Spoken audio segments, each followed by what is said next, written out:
கிறிஸ்துவுக்குள் பிரியமானவர்களே, கர்த்தரும் இரட்சகருமாய் இயேசு கிறிஸ்துவின் ஈடினியேற்ற நாமத்தினாலே உங்கள் யாவருக்கும் என் அன்பின் வாழ்த்துக்களை தெரிவித்துள்ளேன். தேவன் அருளி அப்பம் பிரேயர் மினிஸ்ட்ரி சேனல் மூலியமாக உங்களோடு சந்திப்பதில் மிகுந்த மகிழ்ச்சி அடைகிறேன். தினம்தோறும் இரவு நேரத்திலே பரிசுத்த வேதாந்தத்தில் ஒரு பகுதி தியானித்து நம்முடைய குடும்ப பாதுகாப்பிற்காக நாம் ஜெபித்துள்ளோம். தூங்கும் முன்பாக தினம்தோறும் கேளுங்கள். 81 சங்கீதம் 13 மற்றும் 14 ஆகிய வசனங்களிலே, என் ஜனம் எனக்கு செவி கொடுத்து இஸ்ரவேல் என் வழிகளில் நடந்தால் நலமாயிருக்கும். நான் சீக்கிரத்தில் அவர்கள் எதிராளிகளை தாழ்த்தி என் கையை அவர்கள் சத்துருக்களுக்கு விரோதமாக திருப்புவேன். ஹல்லேலூயா.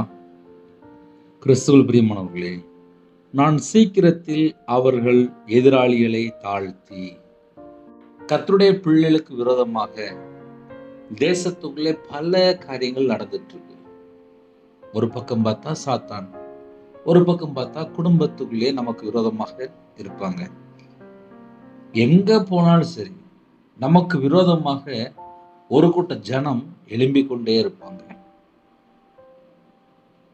நம்ம யுத்தம் செய்யக்கூடாது. நம்ம தேவனுடைய வார்த்தைக்கு முதல்ல கீழ்ப்படுகிறோமா என்பதை நாம் ஆராய்ந்து பார்க்க வேண்டும். இன்று கடைசி காலம் இயேசு கிறிஸ்துவை சொந்த இரட்சகராய் ஏற்றுக்கொண்டு தேவனுக்காக வாழ வேண்டும் என்று அர்ப்பணிக்கப்பட்ட பிள்ளைகள் எத்தனையோ குடும்பத்துல இணைந்திருக்கிறீங்க. சில குடும்பத்துல என்ன நடக்கும் அப்படின்னா, நான் சண்டை போடுறேன், நான் போய் அவங்க வீட்டுல போய் சண்டை போட்டுறேன் அப்படிம்பாங்க. சில குடும்பத்துல பகையோடு இருப்பாங்க, சில குடும்பத்துல விரோதத்தோடு இருப்பாங்க, சில குடும்பத்துல எரிச்சலோடு இருப்பாங்க. ஆனா வேதம் என்ன கற்று தெரிகிறது அப்படின்னா, நம்ம தேவனுடைய வார்த்தைக்கு கீழ்ப்படிய வேண்டும். ஒரு குடும்பம் தேவனுடைய வார்த்தைக்கு கீழ்ப்படிந்தால் அந்த குடும்பத்துக்குள்ளே முதல்ல இயேசு கிறிஸ்து வந்துருவார். இந்த இரவு நேரத்துல செய்தி என்ன அப்படின்னா, இப்ப நான் திருநெல்வேலி பகுதியில் இருக்கிறேன். என் வீட்டுக்குள்ள இயேசு கிறிஸ்து வரணும் அப்படின்னா என் இருதயத்துக்குள்ளே உலக காரியமோ மற்ற காரியமோ தேவையில்லாத காரியமோ எதுவும் வரக்கூடாது. தேவனோடு தொடர்பு கொள்ளணும் அப்படின்னா இந்த உலகத்துள்ள காரியத்தை வெறுக்க வேண்டும். என் ஜனம் எனக்கு செவி கொடுத்தால் இஸ்ரவேல் எல்லாருமே சற்று நலமா இருக்கும். என் ஜனம் எனக்கு செவி கொடுத்து இஸ்ரவேல் என் வழிகளில் நடந்தால் நலமா இருக்கும். செவி கொடுக்கணும், அவருடைய வழியில நடக்கணும். 2 பாயிண்ட் தான். அவருடைய சத்தத்துக்கு செவி கொடுக்கணும். அவர் எங்க போக சொல்றாரோ அங்க போகணும். எங்க போகக்கூடாது அப்படின்னு சொல்றாரோ அங்க போகக்கூடாது. எங்க இருக்கணும் அப்படின்னு சொல்றாரோ அங்க இருக்கணும். அப்படிப்பட்ட பிள்ளைகள் தான் கர்த்தருடைய வீட்டுல தங்க முடியும். நம்ம பரலோகத்துக்கு போகணும் அப்படின்னா கர்த்தருடைய சத்தத்துக்கு செவி கொடுத்து கர்த்தருடைய வழியில நடந்தா மட்டும்தான் நம்ம நித்திய ஜீவனுக்குள்ள போக முடியும். ஒரு குடும்பம் இன்பமான தூக்கம் வேணுமா, தேவ சமாதானம் உங்க வீட்டுக்குள்ள வேணுமா, உங்க குடும்பம் ஆசீர்வாதமா இருக்கணுமா, நம்ம கர்த்தருடைய சத்தத்துக்கு செவி கொடுக்கணும், கர்த்தருடைய வழியில நடக்கணும். கர்த்தருடைய சத்தத்துக்கு செவி கொடுக்கிற பிள்ளைகள் ஆசீர்வாதங்களை பெற்றுக்கொள்வார்கள். கர்த்தருடைய வழியில நடக்கும்போது நம்ம கீழ்ப்படுகிறோம், பரிபூர்ணமான ஆசீர்வாதத்தை பெற்றுக்கொள்ள முடியும். ஒரு குடும்பம் ஆசீர்வாதத்தை பெற்றுக்கொள்ளணும் அப்படின்னா கர்த்தருடைய சத்தத்துக்கும் செவி கொடுக்கணும், கர்த்தருடைய வழியிலையும் நடக்கணும். இன்று நிறைய குடும்பத்திலே பிரச்சனை எங்கனே ஆரம்பிக்கு, ஆனா எங்க வீட்டுல பிரச்சனை எங்க ஆரம்பிக்கு கொஞ்சம் சொல்லுங்களேன் அப்படின்னா 2 பாயிண்ட் தான். கர்த்தருடைய சத்தத்துக்கு செவி கொடுக்க மாட்டாங்க, 2வது கர்த்தருடைய வழியில நடக்க மாட்டாங்க. இப்ப முதல்ல ஒரு கேள்வி வரும், ஆனா கர்த்தருடைய சத்தம்னா என்னனே அப்படிம்பாங்க. உங்க வீட்டுல தேவன் பரிசுத்த வேதாந்தத்தை தந்துட்டாரு. இரவும் போலுமாக வேதத்தை தியானிக்கிற பிள்ளைகளாக முதல்ல மாறணும். அதுவே கர்த்தருடைய சத்தத்துக்கு செவி கொடுக்கிறது தான். இடைவிடாமல் ஜெபிக்கணுமா, அப்ப அது கர்த்தருடைய சத்தத்துக்கு செவி கொடுக்கிறது தான். இந்த ஜனத்தை எனக்கென்று ஏற்படுத்தினேன், இவர்கள் என் துதியை சொல்லிக் கொண்டு வருவார்கள். துதிக்கிற பிள்ளைகளாக நம்ம மாறும்போதுதான் நம்ம கர்த்தருடைய சத்தத்துக்கு செவி கொடுக்கிறோம். வசனமே வெளிச்சம் என்று எழுதப்பட்டிருக்கு. வசனத்தின்படி நம்முடைய வாழ்க்கை இருக்கும்போது நம்ம கால்களுக்கு தீபம். வசனத்தின்படி நம்ம வாழ ஆரம்பிக்கும் போது நம்ம குடும்பத்துக்குள்ள என்ன கிஃப்ட் வேணுமோ எல்லாம் வந்து சேர்ந்துடும். அப்போ ஒரு வீட்டுக்குள்ள ஆசீர்வாதம் வேணும், சமாதானம் வேணும், விடுதலை வேணும், ரட்சிப்பு வேணும், நாங்க சுகமா படுத்துக்கொள்ளணும், சுகமா தங்கணும், எங்களுக்கு பாதுகாப்பு வேணும், எங்க வீட்டுக்குள்ள இயேசு கிறிஸ்து வேணும், எங்க குடும்பம் நல்லா இருக்கணும், நாங்க நல்லா இருக்கணும் அப்படின்னு சொல்லி யாரெல்லாம் கர்த்தருடைய வார்த்தையை கேட்குறீங்களோ, கர்த்தருடைய சத்தத்துக்கு செவி கொடுக்கிற பிள்ளைகளா. ஏன்னா நிறைய குடும்பத்துல கர்த்தருடைய வார்த்தையை விட்டு விலகியாச்சு. வீட்டில் நிறைய ஆவிக்குரிய புக்கெலாம் வீட்டில் செல்ஃபில் இருக்கும், ஆனால் படிக்க நேரம் இருக்காது. ஏன் பிரதர் அப்படின்னா செல்ஃபோன் தான். செல்ஃபோன் மயக்கத்திலேயே இருப்பாங்க. அது ஒரு போதை மாதிரி ஒரு அடிமையிலே இருப்பாங்க. தூங்கி எந்திரிப்பாங்க, செல்ஃபோனை தொடுவாங்க, படுக்கும்போது செல்ஃபோனை தொடுவாங்க, மனைவிட்ட பேசும்போது செல்ஃபோன் கையில் வச்சுருப்பாங்க, எப்போ பார்த்தாலும் செல்ஃபோனை கையில் வச்சுருப்பாங்க.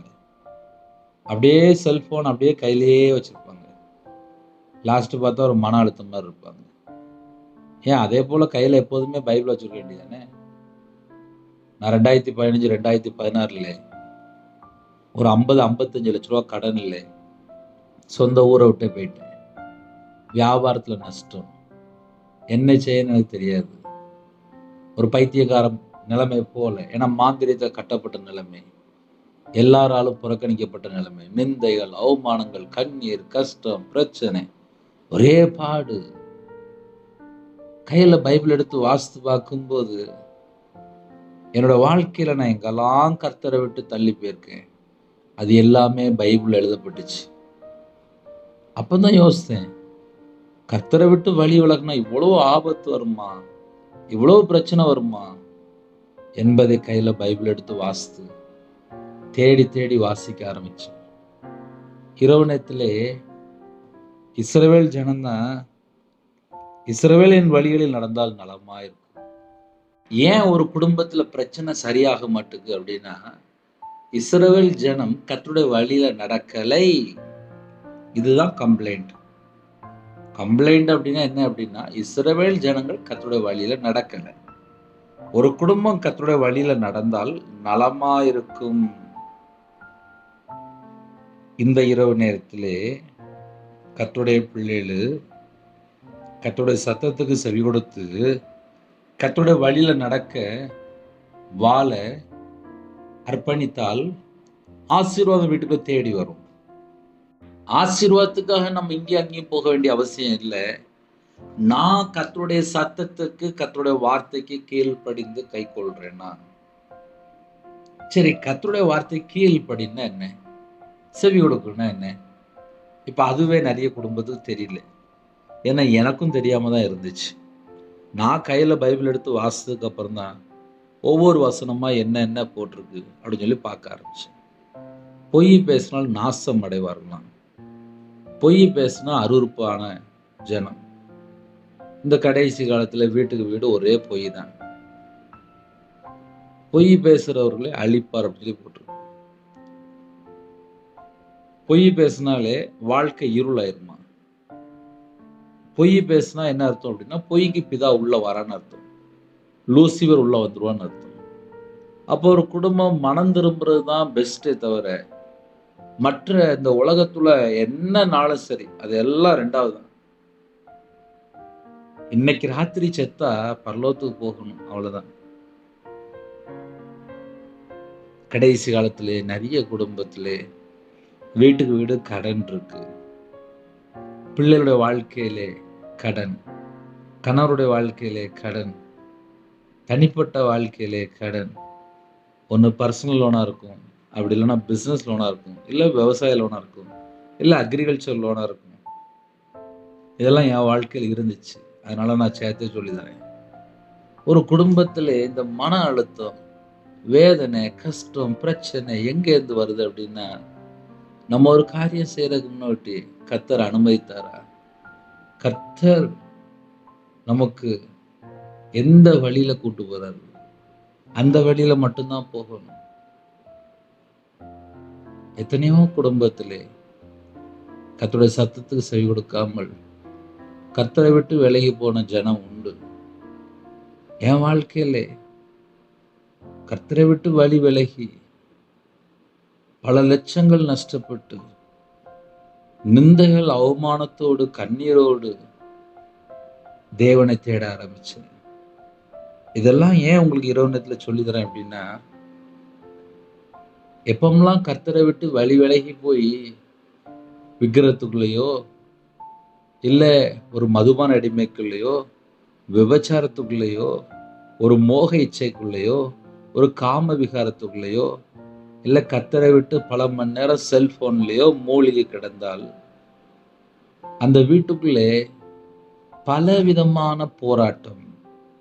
அதுல ஒண்ணு கெட்ட சொப்பனம், நைட் நேரத்துல தூக்கம் வராது, பைத்தியம் பிடிச்ச நிலைமையில இருப்பாங்க, மன அழுத்தத்துல இருப்பாங்க, டிப்ரெஷன்ல இருப்பாங்க, யார்கிட்டையும் பேச மாட்டாங்க, சூனியம் பண்ண மாதிரி தனிமையில இருப்பாங்க, எனக்கு யாரோ இதை பண்ணிட்டா அப்படிம்பாங்க.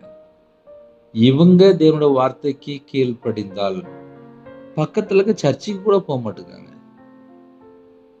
நிறைய குடும்பத்துல இப்ப என்ன பிரச்சனை அப்படின்னா, ஞாயிற்றுக்கிழமை சர்ச்சுக்கு போறதே கிடையாது, பிரேயர் மீட்டிங் போறதே கிடையாது. இப்படி எத்தனையோ குடும்பங்கள் உண்டு. அதனால இந்த இரவு நேரத்திலே கர்த்தருடைய சத்தத்துக்கு செவி கொடுத்து, இஸ்ரவேல் என் வழியில் நடந்தால் நலமாயிருக்கும். அழகா சொல்லி முடிச்சிட்டாரு. ஒரு 31 நாள் இருக்கு அப்படின்னா அந்த 31 நாள் நம்முடைய ப்ரோக்ராம் எப்படி இருக்கு? சிம்பிளா சொல்லி தரனே. இப்ப இந்த மாசம் ஆரம்பிச்சுன்னு வச்சுக்கோங்களேன். இந்த மாசம் ஆரம்பிச்சுட்டு அப்படின்னா நம்ம ஒரு நாளைக்கு கையில பைபிள் எத்தனை அதிகாரம் வாசிக்கிறோம், நமக்கு எவ்வளவு நேரம் டைம் இருக்கு, எவ்வளவு நேரம் ஜெபிக்கிறோம், எவ்வளவு நேரம் வீட்டுக்குள்ள இருக்கிறோம், எவ்வளவு நேரம் வெளியில போறோம், தேவையில்லாம யார்கிட்ட பேசுறோம், தேவையில்லாம எங்கெல்லாம் நிக்கிறோம், எல்லாமே செக் பண்ணி பார்க்கணும். முதல்ல 24 மணி நேரம் எண்ணியை நான் செக் பண்ணி பார்க்கணும். என் வாழ்க்கையில நான் அதைத்தான் கற்றுக்கொண்டேன். நான் யார்கிட்ட பழகுறேன், யார்கிட்ட நிக்கிறேன், யார்கிட்ட பேசுறேன், எந்த இடத்துல நிக்கிறேன், அங்க ஏன் நின்னேன், தேவனோட நாம மகிமைப்படுமா, இப்படி நம்ம ஒவ்வொரு காரியத்தையும் நம்ம செக் பண்ணி பார்த்தால் கண்டிப்பா குடும்பம் ஆசீர்வதிக்கப்படும். அப்ப இரவு நேரத்துல செய்தி என்ன அப்படின்னா, ஒரு குடும்பம் கர்த்தரை தேட ஆரம்பித்தால், கர்த்தரை தேட ஆரம்பித்தால், கர்த்தரை தேட ஆரம்பித்தால் அந்த குடும்பம் ஆசீர்வாதமா இருக்கும். இன்று நிறைய குடும்பத்துக்குள்ளே, அண்ணே எங்க வீட்டுக்குள்ள சமாதானமே இல்லையண்ணே, எனக்கும் என் கணவருக்கும் சமாதானமே இல்லையண்ணே, என் வீட்டுக்குள்ள ரொம்ப பிரச்சனை இருக்குண்ணே, என் பிள்ளைகள் கர்த்தருடைய வார்த்தைக்கெல்லாம் செவி கொடுக்க மாட்டாங்கண்ணே, கர்த்தருடைய வழியிலெல்லாம் நடக்க மாட்டாங்கண்ணே, அவங்களாம் இஷ்டம் போல வாழ்றாங்கண்ணே அப்படின்னா, நம்ம பரிசுத்த வேதாந்தத்தின்படி அறிந்து கொள்ளணும் அப்படின்னா, தேவன் கிருபை உள்ள தேவன் தான், இரக்கமுள்ள தேவன் தான், மன்னிக்கிற தேவன் தான். யாரெல்லாம் மனம் திரும்புறாங்களோ அவர்களுக்கு தான் இரக்கம். நம்ம வாழ்ற காலம் கிருபையின் காலம். இந்த கிருபையின் காலத்திலே தேவன் தம்முடைய பிள்ளைகளுக்கு பேசிக்கொண்டே இருக்கிறார், பேசிக்கொண்டே இருக்கிறார். எப்படி பேசிக்கொண்டிருக்கிறார்? என் ஜனந்தாம்பா, என் சத்தத்துக்கு செவி கொடுத்தால், என் வழிகளில் நடந்தால் நலமாயிருக்கும் என்று பேசுகிறார். இப்போ வீட்டுல அம்மா அப்பா இருப்பாங்க, வயசான பாட்டி இருப்பாங்க, மனைவி இருப்பாங்க. இப்ப நாங்க திருநெல்வேலியில இருக்கிறோம். திருநெல்வேலியில இருக்கும்போது நாங்க நம்ம திருநெல்வேலி லாங்குவேஜில் அழகா பேசுவோம். யாருப்பா சொன்னா கேட்பா, 2 பிரச்சனை வந்ததான் கேட்பான்ப்பா அப்படிம்பாங்க. அப்படின்னு என்ன அர்த்தம் அப்படின்னா, நார்மலா வீட்டுல அம்மா அப்பா சொன்னா கேட்க மாட்டாங்க, வீட்டுல வயசான பாட்டி சொன்னா கேட்க மாட்டாங்க, வீட்டுல பெரியவங்க சொன்னா கேட்க மாட்டாங்க, அப்பா சொன்னா கேட்க மாட்டாங்க, பாஸ்டர் சொன்னாலே கேட்க மாட்டாங்க. ஆனா 2 பிரச்சனை வந்ததுக்கு அப்புறம் அதுக்கப்புறம் தான் உணர்வே வரும். ஐயோ அவங்க சொன்னாங்களே, அதனாலதானே இவ்வளவு நஷ்டம் வந்துட்டு, அப்படின்னு அதுக்கப்புறம் தான் புத்தி தெளிந்து மயக்கம் தெளிந்து. அப்படின்னா என்ன அர்த்தம் அப்படின்னா, ஒரு மனுஷன் இஷ்டம் போல வாழ்ந்துட்டு இருப்பான். ஆவியானவர் திட்டமாக ஒவ்வொரு குடும்பத்துக்குள்ளயும் பேசிட்டே இருப்பாரு. நீ மனம் திரும்பு, பரிசுத்தமா வாழு, உண்மையா வாழு, செம்மையான வழியில வாழு, பொய் பேசாத, கர்த்தர் பிரியமில்லாத காரியத்தை செய்யாத, வம்பு பண்ணாத, வீம்பு பண்ணாத, எரிச்சலா இருக்காத, கோபமா இருக்காத, துர்க்குணத்தோட இருக்காத, இச்சையோட இருக்காத, எல்லாம் எச்சரிப்பு கொடுத்துக்கிட்டே இருப்பாரு. ஆனா நம்ம மக்கள் கேட்பாங்களா? கேட்க மாட்டாங்க. கர்த்தரை விட்டு வழி விலகிடுவாங்க. தேவனோட சத்தத்துக்கு செவி கொடுக்க மாட்டாங்க. இஷ்டம் போல வாழ போயிடுவாங்க. சில குடும்பத்துல விக்கிரத்துக்கே போயிடுவாங்க. விக்கிரத்துக்கு போய், ஏன்னா என் வாழ்க்கையில நான் விக்கிரத்துக்கு போயிருக்கோம்ல, கிட்டத்தட்ட ஒரு 8 வருஷம் சொல்லலாம். 13 லட்ச ரூபா காலி பண்ணியிருக்கேன். மாந்திரித்து விக்கிறதுக்கு ஒரு மனுஷனை நம்பி நான் போயிருக்கேனே. அப்ப கர்த்தருடைய சத்தத்துக்கு செவி கொடுக்காமல் போகும்போது, கர்த்தருடைய வழியில நடக்காம இருக்கும்போது, என்னுடைய வாழ்க்கையில என்ன இருந்துச்சு அப்படின்னா சாபம் மட்டும்தான் இருந்துச்சு. என்னோட வாழ்க்கையில என்ன இருந்துச்சு அப்படின்னா ஒரு துன்மார்க்கமான ஒரு வாழ்க்கையா தான் இருந்துச்சு. கர்த்தருடைய வார்த்தைக்கு கீழ்ப்படியலனாலே அவன் துன்மார்க்கன் தான். கீழ்ப்படியல அப்படின்னாலே ஆசீர்வாதம் இருக்காது. நான் என்னைக்கு கையில பைபிள் எடுத்து வாசித்து பார்த்து வசனம் இப்படி எழுதப்பட்டிருக்கு, அப்ப என் வாழ்க்கை இப்படி தப்பா இருக்கு அப்படின்னு சொல்லி ஆவியானவர் உணர்த்தும் போதுதான் என்னோட வாழ்க்கையில இந்த இருதயத்துக்குள்ள ஒரு மனமாற்றமே வந்துச்சு. நம்ம ஒவ்வொரு நாளும் பரிசுத்தமாக்கப்படணும், மனம் திரும்பி சிறு பிள்ளை போல மாறணுமா. இன்னைக்கு சில குடும்பத்திலே கர்த்தரை விட்டு தள்ளி போறதுக்கு என்ன காரணம் அப்படின்னா, இருதயத்துக்குள்ளே கடினமான ஒரு குணம், வணங்கா கழுத்துள்ள ஜாதி என்று எழுதப்பட்டிருக்கு. இஸ்ரவேல் ஜனங்கள் 40 வருஷம் வனாந்தரத்தில் வழி நடத்தும் போது கீழ்ப்படியாத ஜனங்கள், முறுமுறுத்த ஜனங்கள், இச்சையோட ஜனங்கள் அடக்கம் பண்ணப்பட்டார்கள், சங்கரிக்கப்பட்டார்கள் என்று எழுதப்பட்டிருக்கு. அழிஞ்சு போயிட்டாங்க.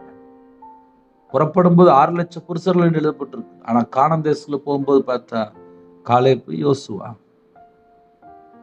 மற்றவங்களாம் எங்க 20 வயசு கீழே உள்ளவங்களாம் போயிட்டாங்க. அப்ப இயேசு கிறிஸ்துவை சொந்த ரட்சரா கொண்டு நம்ம ஆவிக்குரிய வாழ்க்கையில நடக்கணும்னு சொல்லி நம்ம முயற்சி பண்றோம், நடக்க ஆரம்பிக்கும். வாரம் ஞாயிற்றுக்கிழமை சர்ச்சுக்கு போறோம். இப்ப சர்ச்சில் பலிபீடத்துல ஷூ போட்டு ஆராதிக்கிறாங்க. இப்ப அப்படிப்பட்ட ஒரு காலத்துக்குள்ள போயிட்டாங்க. இதெல்லாம் வேதனையான காரியம். ஒரு வீட்டுக்குள்ள போகும்போது ஷூ போட மாட்டாங்க, ஆனா சர்ச்சில் பலிபீடத்துல ஷூ போடுறாங்க. அப்ப எந்த அளவுக்கு துணிகரமான இப்போ நிறைய குடும்பத்திலே ஆவிக்குரிய அப்படின்னு சொல்லி ஆரம்பிச்சுட்டு இப்ப பலிபீடத்துல என்ன செய்றாங்க அப்படின்னா, ஆராதனை நடக்கும்போது ஷூல நிக்கிறாங்க. அந்த அளவுக்கு துணிகரம், அந்த அளவுக்கு துணிகரம். ஒரு மனுஷன் தேவனோட சத்தத்துக்கு செவி கொடுத்து கர்த்தருடைய வழியில நடந்தால் நலமா இருக்கும். இப்போ நான் போதிக்கிறேன்ப்பா, நான் போதிக்கிறேன். நான் சர்ச்சில் பலிபீடத்துல நிற்கும் போது ஷூ போட்டு நிக்கலாமா? செப்பல் போட்டு நிக்கலாமா? எனக்கு ஒரு ஞானம் கொடுத்துருக்காருல, எனக்கு ஒரு உணர்வு கொடுத்துருக்காருல. சர்ச்சில் வரக்கூடிய எல்லா விசுவாசிகளும் செருப்பை வெளியில போடுங்க அப்படின்னு நம்ம சொல்றோம். ஆனா இந்த கடைசி காலத்திலே சர்ச்சில் பலிபீடத்திலே போதிக்கிறவர்கள் பலிபீடத்திலே இப்படிலாம் இருக்கு. இந்த கடைசி காலம் இவ்வளவு இருதய கடினம் உள்ள காலம், வணங்கா கழுத்துள்ள ஜாதி. இஸ்ரவேல் ஜனங்கள் தான் என் சத்தத்துக்கு செவி கொடுத்து என் வழிகளில் நடந்தால் நலமா இருக்கும் புலம்புகிறார். இன்னைக்கு பலிபீடத்திலே ஷூ போட்டு ஆராதிக்கிற அளவுக்கு துணிகரம். அப்ப யாரு மனம் திரும்பணும்? முதல்ல பலிபீடத்துல நிக்கிறவங்க, போதிக்கிறவங்க, ஆசாரியன், மேய்ப்பன், இவங்களே கர்த்தருடைய வார்த்தைக்கு கீழ்ப்படியாமல் போதித்தால் கர்த்தருடைய சத்தத்துக்கு செவி கொடுக்காமல் போதித்தால் ஜனங்கள் எப்படி ரட்சிக்கப்படுவாங்க? இதுதான் கடைசி காலம். இந்த கடைசி காலத்துல அந்தி கிறிஸ்துவுக்கு நிறைய குடும்பம் ஊழியம் நடந்துட்டு இருக்கும். நிறைய குடும்பம் அந்தி கிறிஸ்துவுக்காக ஊழியம் நடந்துட்டு இருக்கும். வயிற்றுக்காக, பணத்துக்காக பல குடும்பங்கள் கர்த்தருக்காக ஓடுற மாதிரி அப்படியே இருப்பாங்க. ஆனா கர்த்தருடைய சத்தத்துக்கு செவி கொடுக்க மாட்டாங்க. கர்த்தருடைய வார்த்தையின்படி வாழ்க்கை இருக்காது. ஆனா பலிபீடத்தில் இருப்பாங்க. இதுதான் அந்த கடைசி காலம். நம்ம இரவு நேரத்திலே தூங்கும்போது என் இருதயம் இயேசுவோடு இருந்தால் ஆசீர்வாதம்.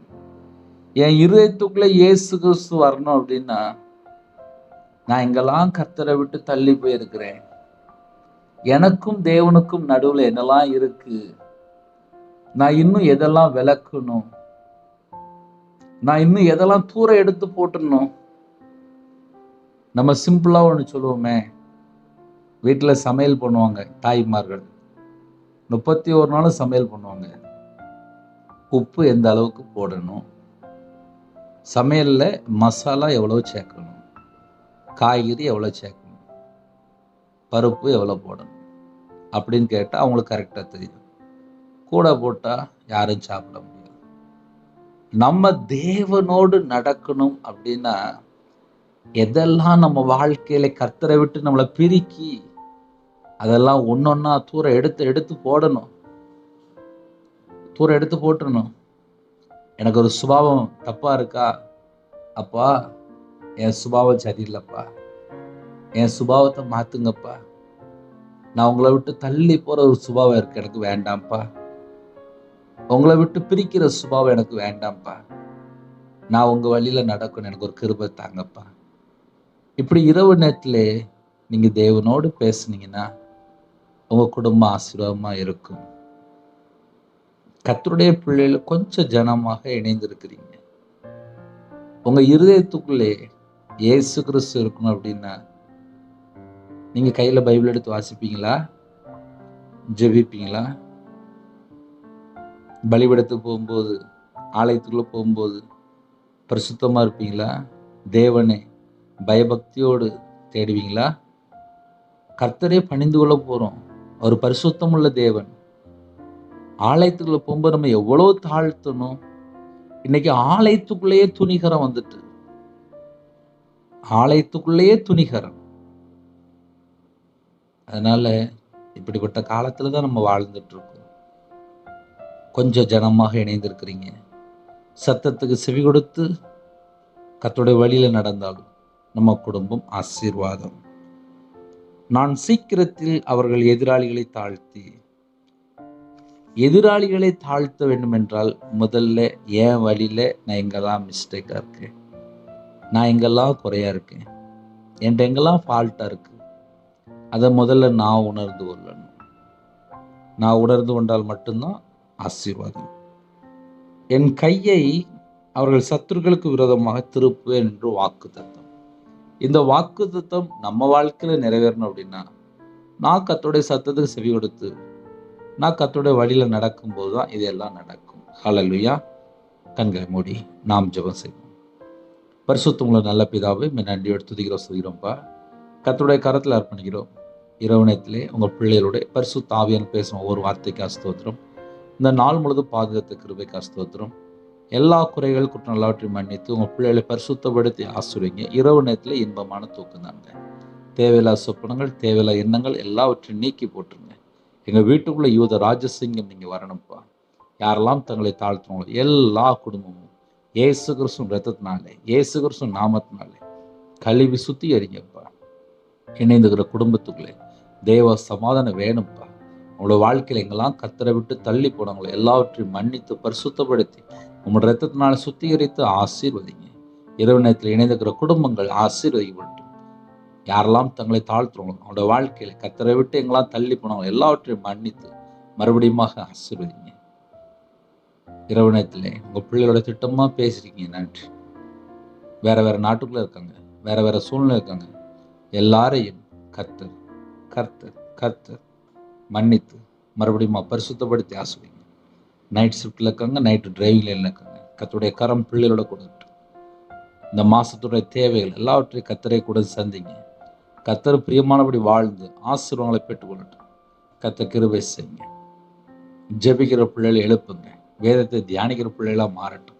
இரவு நேரத்தில் குடும்பத்துக்குள்ளே சமாதானத்தோடு படுத்துக்கொள்ளட்டும். தேவையில்லாத சொப்பனங்களை எல்லாவற்றையும் விளக்கிருங்க. எந்த குடும்பத்தில் அப்பா கற்பத்தினிக்காக ஜெபிக்கிறாங்களோ கர்த்தர் மனம் இறங்க.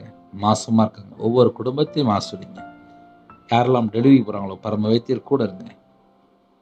திருமணத்துக்கு யாரெல்லாம் ஆயத்தமாக இருக்காங்களோ ஏற்ற துணை தாங்க. வாலிப வயசுல உன் சிருஷ்டிகரை நினை என்று வேதம் சொல்லுது. அந்த வார்த்தைக்கு கீழ்ப்படிய கிருபை தாங்க. எல்லா குடும்பமும் ரட்சிக்கப்பட வேண்டும். அது தேவ சித்தம். அந்த சித்தத்துக்குள்ளே நாங்கள் இருக்கணும்ப்பா. எல்லாரும் பரலோகத்துக்கு வரணும்ப்பா. ஒரு பாவி கூட கெட்டு போகக்கூடாதுன்னு சொல்லிங்கப்பா. எல்லாரும் மனம் திரும்பணும்ப்பா. என்னுடைய பாவத்தை மன்னிச்சிருங்கப்பா. என்னோட அக்கிரமத்தை மன்னிச்சிருங்கப்பா. என்னுடைய துணிகரமான பாவத்தை மன்னிச்சிருங்கப்பா. கர்த்தரை விட்டு தள்ளி போய் எந்த குடும்பத்தில் துன்மார்க்கமான வாழ்க்கை வாழ்றாங்களோ அவங்கள மீட்டெடுங்கப்பா.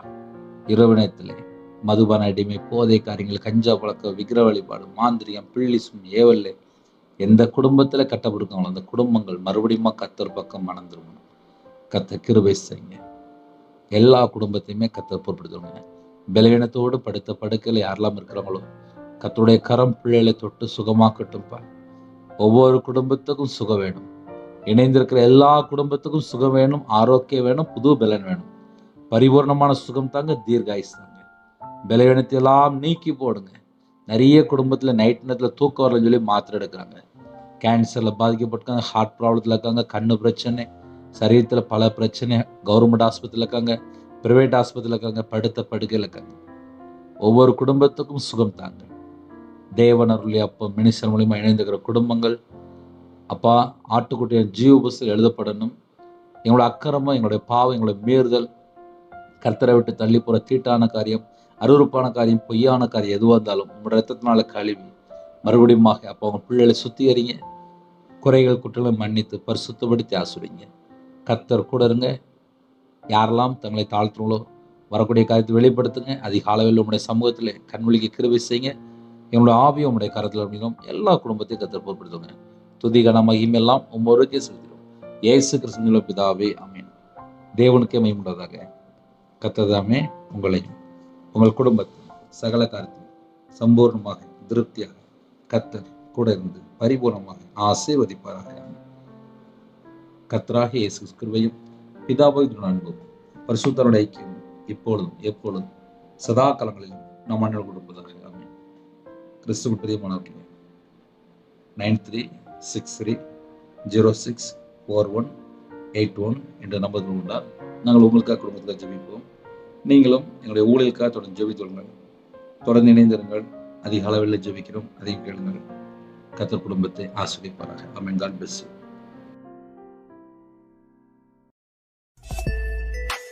Thanks for watching. Please subscribe our channel. Click the like and share. Click the bell. God bless you.